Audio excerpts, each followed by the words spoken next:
দুনিয়াটা সাজানো একটা গুলশান। আল মালু ওয়াল বানুন জিনাতুল হায়াতিদ দুনিয়া। টাকা পয়সা, সম্পদ, সন্তান, এগুলো দুনিয়ার সৌন্দর্য, এগুলো তোমার আপন কেউ না। এরে আল্লাহর বান্দা, ক্বালান নবী সাল্লাল্লাহু আলাইহি ওয়া আলিহি ওয়া সাল্লাম, হুব্বুদ দুনিয়া রাসু কুল্লি খাতিআ। আল্লাহর নবী বলেন, দুনিয়ার মহব্বত সব ক্ষতির কারণ। দুনিয়ারও ক্ষতি, দুনিয়ার মহব্বত, বড় কালেরও ক্ষতি, দুনিয়ার মহব্বত। দুনিয়ার যত বড় বুজুর্গ, যত বড় পীর, যত বড় বেঈমান, যত বড় ঈমানদার, সব দুনিয়াতে যারা আপন মনে করবে, আল্লাহর নবী বলেন, খবরদার, ইযা আযমাত উম্মতি দুনিয়া নুজিয়াত মিনহা হাইবাতুল ইসলাম। দুনিয়ার যারা আপন করে নিল, এদের কলব থেকে ইসলামের মহব্বত দূর হয়ে যাবে।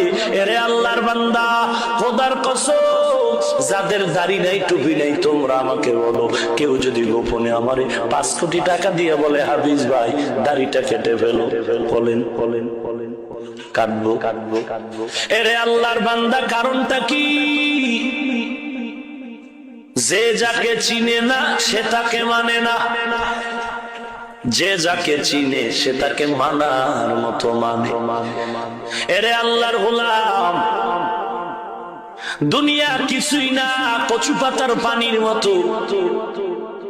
দুনিয়াটা এতই যে ক্ষণস্থায়ী, এই দুনিয়াটা, এই তুলনায় আখিরাত চূড়ান্ত, যার শুরু আর শেষ নাই।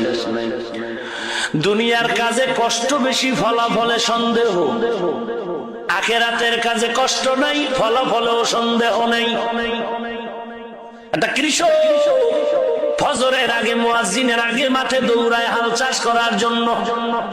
এত কষ্ট কেন করে? বলে ধান হবে, গ্যারান্টি আছে। কথা কন না কেন? হতেও পারে, নাও হতে পারে। ছেলেটা রাতে ঘুমায় না, মাথা খালি, চুল নাই, লেখাপড়া করে করে সময় কাটাই না।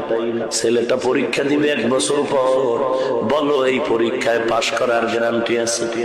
পাশ করতেও পারে, নাও করতে পারে। 5 লাখ টাকা জমা করে ধার করে বিদেশ গেল চাকরির জন্য, মাসে 1 লাখ টাকা বেতন পাবে। বিদেশ গিয়া চাকরি পেতেও পারে, নাও পেতে পারে।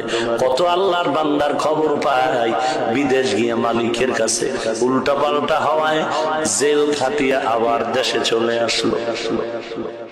তাহলে দুনিয়ার কাজে কষ্ট বেশি, ফলাফল সন্দেহ।